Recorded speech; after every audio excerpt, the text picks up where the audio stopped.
Shalom, ada sebuah pertanyaan Bapak Ibu yang coba saya cari ya, jawabannya apa ini ya, yaitu bagaimana pandangan orang percaya itu terhadap perayaan Halloween ini.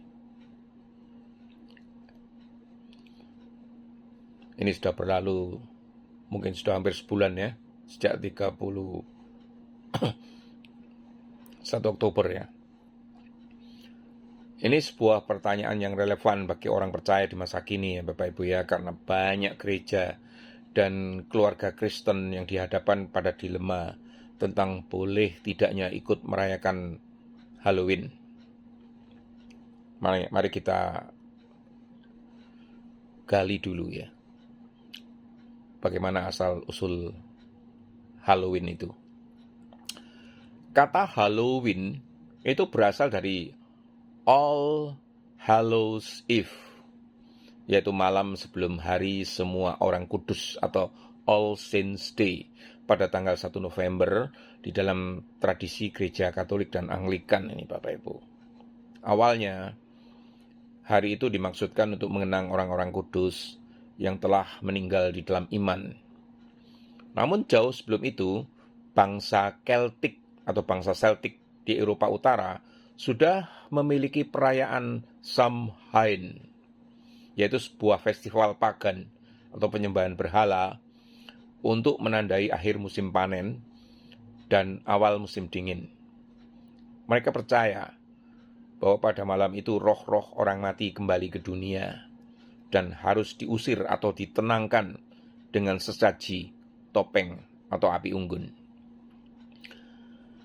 Ketika kekristenan masuk ke Eropa, unsur-unsur pagan ini bercampur dengan tradisi gereja dan akhirnya berkembang menjadi Halloween modern yang penuh dengan simbol-simbol kematian, hantu penyihir, dan hal-hal yang menyeramkan itu.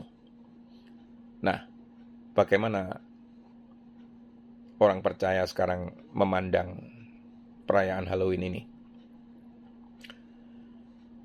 Pandangan umat Kristen berbeda-beda Bapak Ibu, tetapi secara umum ada 3 pendekatan atau 3 pandangan utama. Yang pertama adalah pandangan yang menolak atau separasi total ya. Sebagai orang percaya memilih tidak merayakan Halloween sama sekali, karena asal-usulnya itu berakar pada praktek okultisme dan pemujaan roh. Karena banyak simbol juga ya, tengkorak, hantu, tukang sihir, dan lain-lain yang berlawanan dengan terang Kristus ya. Juga karena firman Tuhan itu jelas menolak keterlibatan dengan praktek kegelapan atau roh jahat ya. Janganlah kamu turut mengambil bagian dalam perbuatan-perbuatan kegelapan yang tidak berbuahkan apa-apa. Tetapi sebaliknya, telanjangilah perbuatan-perbuatan itu. Efesus 5 ayat 11. Janganlah berpaling kepada arwah atau kepada roh-roh peramal. Jangan kamu mencari mereka untuk menajiskan dirimu karena mereka. Akulah Tuhan, Allahmu. Imamat 19 ayat 31. Pandangan ini menekankan pemisahan dari segala hal yang mengandung unsur kegelapan, agar kesaksian iman tetap murni. Pandangan kedua Bapak Ibu, menebus makna, redeem the dark. Sebagian gereja itu memilih untuk menggantikan atau mengubah makna hari itu. Misalnya dengan mengadakan Harvest Festival atau Holy Wind atau Holy Evening. Menggunakan kesempatan itu untuk mengenang para pahlawan iman, bersyukur atas panen rohani, dan menyampaikan Injil kepada anak-anak. Pendekatan ini berangkat dari prinsip Roma 12 ayat 21 Bapak Ibu ya. Jangan kalah terhadap kejahatan, tetapi kalahkanlah kejahatan dengan kebaikan. Ini poin ayat yang mereka pakai ya. Tujuannya bukan untuk ikut budaya dunia, tetapi meretas hari itu menjadi kesempatan untuk menyatakan terang Kristus di tengah kegelapan. Pandangan yang ketiga ya pandangan netral Bapak Ibu. Sekadar Halloween, perayaan Halloween itu dianggap sekedar hanya budaya populer ya. Sebagian orang Kristen itu menganggap Halloween tidak lebih dari acara kostum dan permen ya. Tidak ada niat untuk menyembah roh atau setan ya. Namun pendekatan ini harus hati-hati.